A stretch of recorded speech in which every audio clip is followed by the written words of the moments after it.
i-input nyo kahit na iikot nyo yung phone. So, it has the same placement.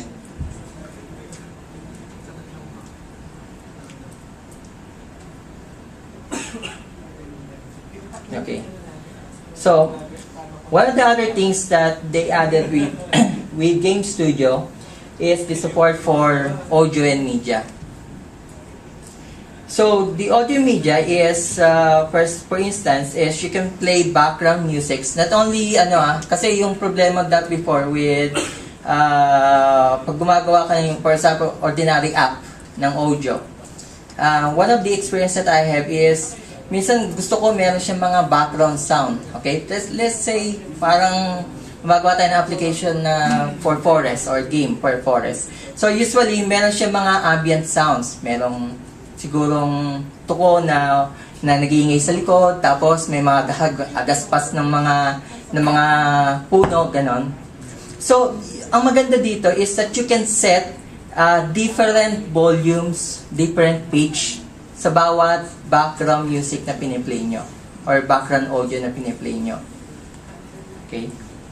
Then, other than modifying the pitch and the volume, you can also pan the audio. Then it also supports microphone and Bluetooth support.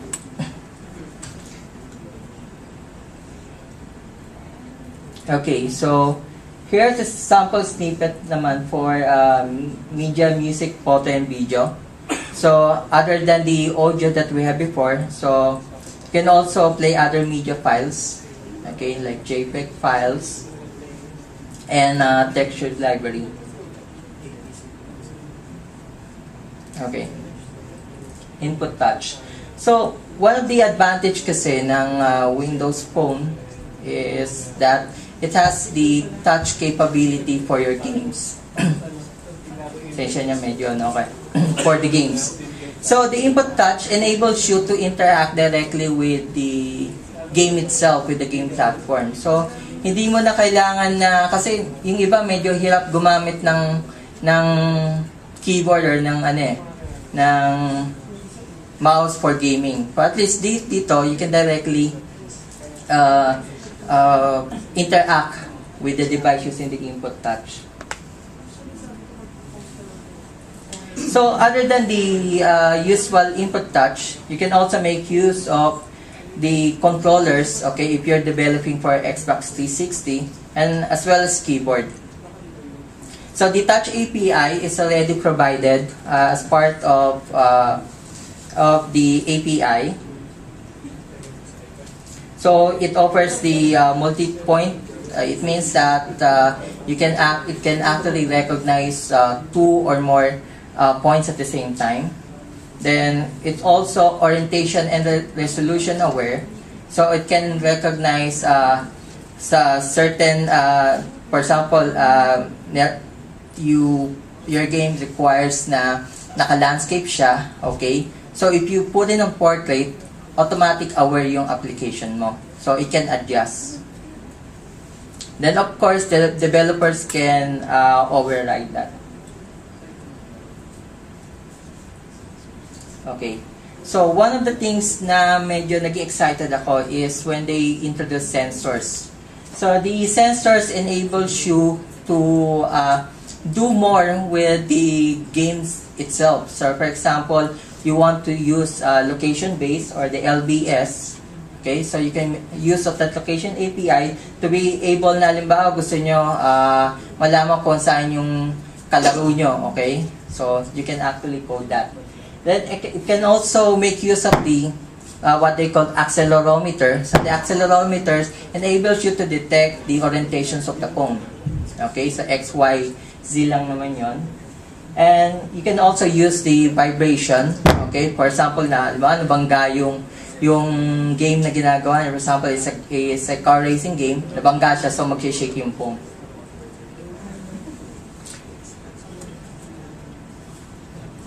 Okay.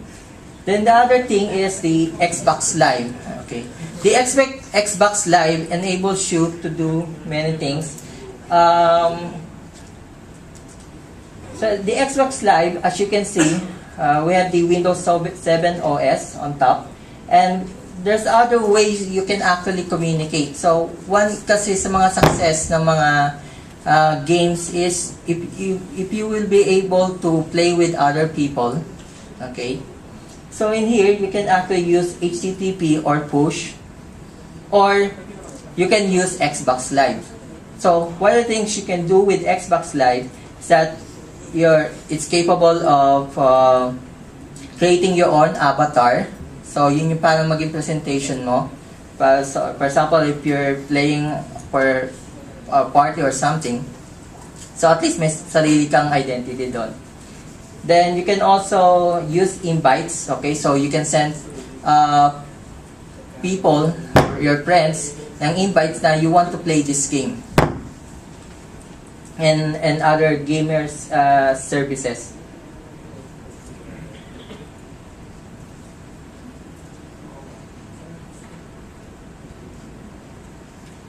Okay, so the profile, which is also part of ng Xbox Live, is enables you na magkaroon kayo ng sariling identity nyo dun sa cloud.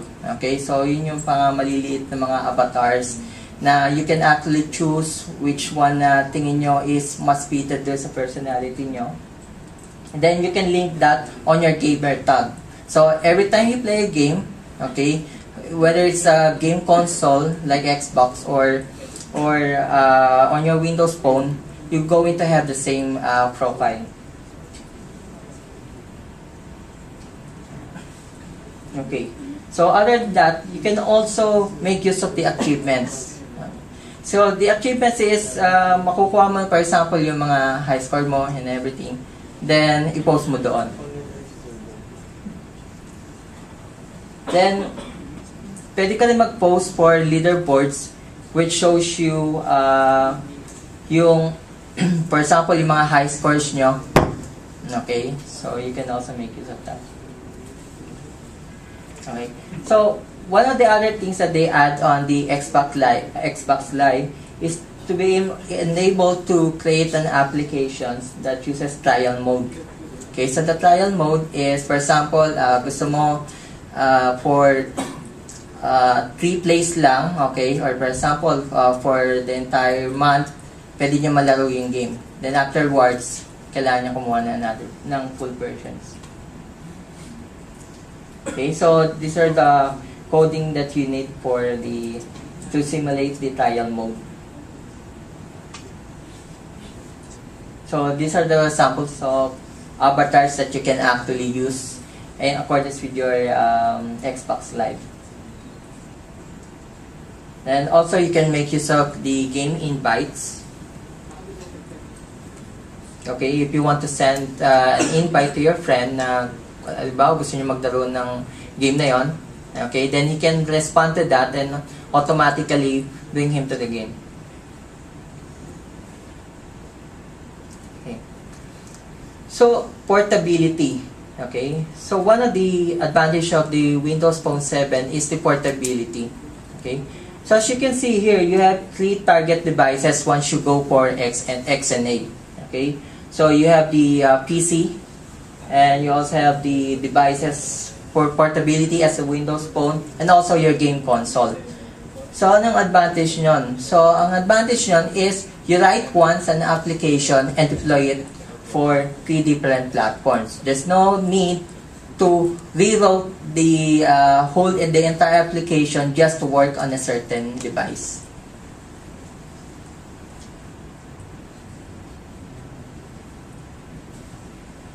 Okay, so yeah, so this is the summary of the what we talked a while ago. Okay, so powerful, productive, and portable. So actually, never ends there. Okay, so yung pinakita ko sa inyo kanina was just the XNA Game Studio 4, but actually a few days ago they released the refresh version of that. So what's with the refresh all about? So it just actually they just fixes some of the usual things. Then they added new features. So that includes Visual Basic support. So, how many here yung nagde-develop for BB? Other than me. Yan, okay. So, yun, good news for BB developers. At least they can already code for XNA. Kasi dati, medyo strict yung, yung XNA. Kailangan C# ka lang. Okay? So, ngayon, at least, for BB developers like me, they can already create a game. Kasi iba medyo world, baka C# lang. Ganyan. Then other than that, they also introduced the fast application switching, in which actually it's more on the capability of switching from one application to another. So, mas mabilis na siya.